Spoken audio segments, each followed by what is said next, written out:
you guys know, we are 75% of water.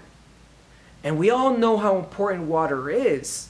But the main primary function of water is to create a stable environment in and around our cells, allowing to acquire sufficient nutrition and aiding in elimination of waste in cells. So why are we drinking a bottle or two when we already know we are made up of 75% of water?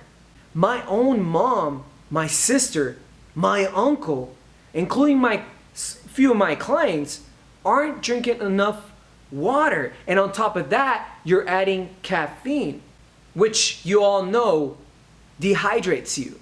And the formula for you to know to drink more water is going to be right over here, because I don't remember the formula, but Google does.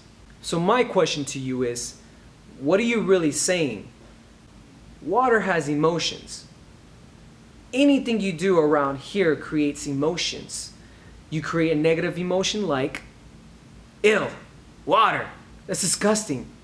I'd rather drink soda pop, which is also an addiction. You're addicted to the sugar, to the ups and downs of your blood sugar levels, right?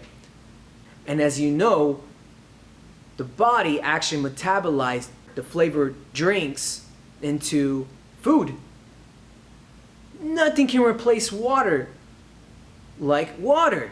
So it's important to change your story surrounding water into something positive. Because whatever emotion we put into that water reflects it back to us because we drink it. So if you're drinking it like, oh, this is disgusting, you're going to get that back.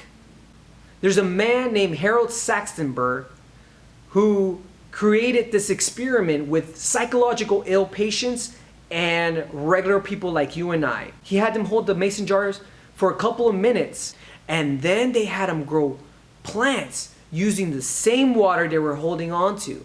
Now here's the cool part about all this. The psychological ill patients, their flowers grew all distorted and ugly looking, while the people like you and I grew towards the sun with beautiful features and just with beautiful colors.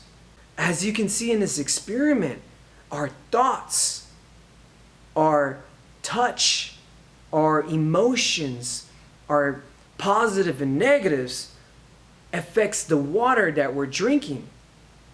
So this is why we must change the story on how we look at certain things, like water. The next thing I would like to share with you is another case study with Dr. Masaru Emoto. And this is actually the closest TED Talk I could ever do. It will happen though. Might never know. Hey.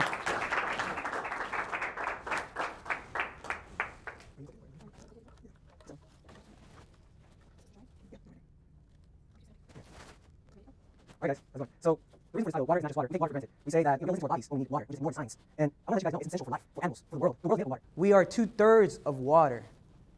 And so, I want to introduce you to Dr. Masaru Emoto, who is a researcher. He studied water. So basically, he developed a process in where he would freeze droplets of water, microscope it, and take photos of it.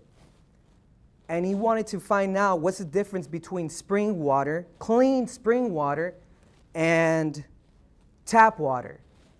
And so what he found was, I'll let you guys see this. Okay, so this is what he found from clean spring water. Okay, you see how the structure, how it looks, how beautiful it looks? The next picture you'll see is tap water. Again, this is frozen tap water. So he was astonished by this. So what he did next, he ended up finding other techniques like saying words like love, appreciation, bless, I love you to this water. he had a sample water, and that's what he did, and this is what he got. So there you go. I love you. Like I said, he had distilled water, and he said, I love you, and that's what came up. The water transformed into a beautiful crystal-like structure, just like the spring water that you saw. And so then he realized that he can do this kind of stuff. He's like, all right, so what if I say the opposite? What if I say, I hate you. I want to kill you. I don't like you. Well, guess what? Those are your results. So when you hate people, when you say things like, I want to kill you, these are the results. Remember, we are 2/3 of water. 2/3. I forgot to mention this, but did you know that he also put music, like hateful music, and he still got the same results? So what is it that you're hearing when you're on the road? Are you going to listen to hateful music, or are you going to empower yourself and get these crystal clear structures from water? So I want you to remember what you think of, what you say, because if I say I hate you to someone, the vibrations, that person it's gonna affect that person. The next slide I want to share with you is Lao Tzu, who is a famous philosopher, and this is one of my favorite quotes, and it talks about water.